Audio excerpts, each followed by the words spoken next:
Alors, salut à tous. Comme d'habitude, voilà, je vous souhaite la bienvenue sur la chaîne No Rocket Science. Aujourd'hui, comme d'habitude, on va parler d'intelligence artificielle. Et aussi, comme d'habitude, je vais commencer par une belle vidéo d'introduction pour vous donner un petit aperçu de la technologie qui sera présentée aujourd'hui.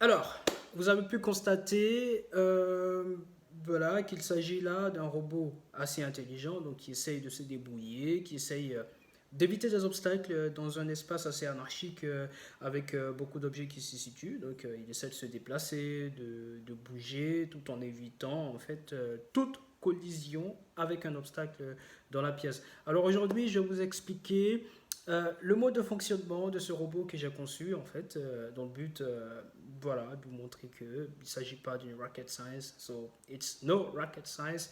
Alors je vais étayer tout ça à partir d'un schéma relativement simple.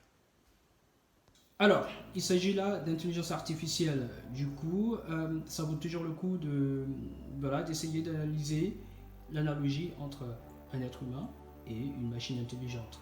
Alors, l'être humain, justement, a besoin de capteurs pour essayer de voir, pour pouvoir percevoir tout ce qui se passe dans son environnement. Donc, c'est pareil pour une machine intelligente, pour un robot intelligent qui a besoin de capteurs infrarouges ou capteurs ultrasoniques pour percevoir en fait ce qui se passe dans son environnement également. Un être humain a besoin de membres, de jambes, de bras, de mains, de doigts, whatever, pour pouvoir se déplacer, pour pouvoir en fait mener des activités physiques. Bah, un robot intelligent ne déroge pas à cette règle. Il a besoin d'actionneurs, donc des moteurs à courant continu pour se déplacer. Ces moteurs-là sont connectés à des roues, donc qui vont permettre au robot que vous avez vu là de se déplacer. Il faut bien évidemment un cerveau qui permet de traiter toutes les informations envoyées par les capteurs, par les yeux, par les oreilles. Donc c'est le cerveau qui permet à un être humain de réagir comme il faut. Donc c'est le cerveau qui envoie les signaux de commande. C'est lui qui envoie les signaux de commande aux actionnaires qui sont les membres. Et en fonction de ça, l'être humain se déplace comme il faut. Et donc c'est pareil pour une machine qui a des microcontrôleurs, des microprocesseurs et autres qui sont en fait le cerveau de ces machines intelligentes et qui envoient les signaux de commande aux actionneurs qui sont les moteurs à courant continu qui eux vont faire déplacer le robot comme il faut, mais en fonction des signaux de commande. Alors là, j'ai un petit schéma explicatif de tout le processus. D'abord, on a un capteur pas un capteur infrarouge, mais un capteur ultrasonique.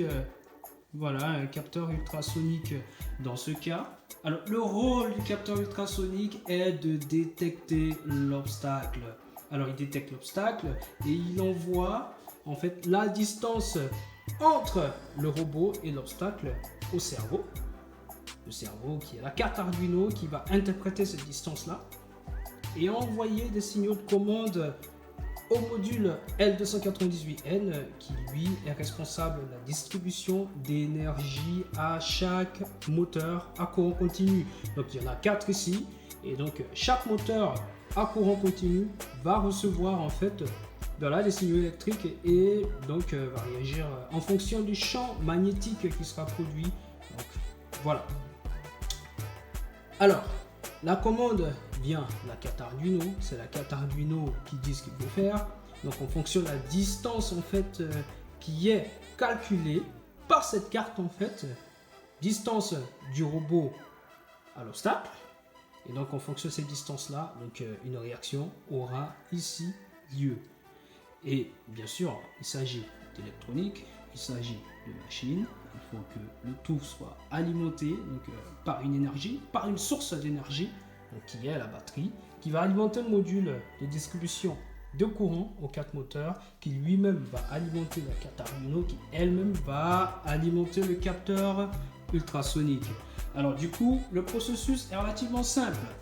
Le robot que j'ai conçu a été programmé par moi-même de façon simple en langage C embarqué. Et donc il a été conçu de sorte à s'arrêter si un obstacle est détecté à moins de 20 cm. Il s'arrête dans un premier temps, il recule après et il change de direction. Donc il va tourner soit à droite, soit à gauche et continuer sa route. Et donc, s'il y a détection d'un obstacle à nouveau à une distance inférieure ou égale à 20 cm, donc le processus est répété. Et donc, algorithme relativement simple qui permet au robot d'éviter les obstacles pendant le déplacement dans la pièce. Alors après avoir expliqué le fonctionnement de ce robot intelligent que j'ai conçu en fait, donc, je vais présenter les différents composants qui constituent ce robot. Alors, je vais commencer par le capteur ultrasonique. Alors, on a un capteur ultrasonique là qui permet de détecter les obstacles. Donc, en plus de ça, on a le cerveau du robot, donc il y a la carte Arduino, donc, qui sera programmée en langage C embarqué. Et donc, c'est la carte Arduino qui va commander, qui va envoyer les signaux de commande aux actionneurs, qui sont tout simplement les moteurs à courant continu combinés justement à 2 roues. Et donc c'est ce qui permet le déplacement du robot dans son entièreté. Bien sûr, il y a plusieurs moteurs à commander, du coup il faut un circuit de distribution d'énergie en fait, donc de courant électrique à chaque moteur, et cette distribution est assurée par le module moteur L298N. Alors le prototype final voilà, donne ça. Donc là, on a le module de distribution d'énergie aux 4 moteurs que nous voyons là. Nous avons là la carte Arduino qui a été programmée, donc qui est le cerveau de tout le système. Et devant, nous avons les capteurs, donc le capteur ultrasonique. On a une batterie rechargeable, voilà, batterie lithium-ion, donc qui sera utilisée pour alimenter tout le système électronique du robot. Et donc lorsque tout est appliqué, nous voyons que les moteurs voilà, sont activés en avant, donc le moteur avance tant qu'il n'y a pas d'obstacle, et effectivement aucun obstacle n'a été détecté par le capteur ultrasonique. Donc le robot, voilà, les moteurs sont activés en avant, et lorsque j'approche ma main, on voit que la direction du moteur, de chaque moteur change. Donc le moteur va reculer et après tourner. Bon, vu que je le tiens, il ne peut pas tourner là devant moi, mais dès que j'enlève la main, on voit qu'il avance. Voilà. J'approche la main, obstacle détecté. Du coup, il recule du moteur. Voilà. Il recule, il recule, il recule, il recule, il recule. Et donc du coup, voilà. Tout simplement, c'est pas de la rocket science, comme j'ai toujours dit. C'est de la science relativement simple, il suffit de comprendre le mode de fonctionnement et nous avons un robot intelligent donc, qui fonctionne sans problème et qui évite les obstacles. Alors, nous voyons ici qu'il y a un capteur ultrason devant. Il est possible aussi de l'intégrer derrière pour éviter en fait la collision qui serait susceptible de se produire quand le robot fera la marche arrière. Donc c'est aussi possible d'impliquer d'autres capteurs ultrasons sur les côtés pour avoir un robot parfaitement constitué qui évite tout type d'obstacle.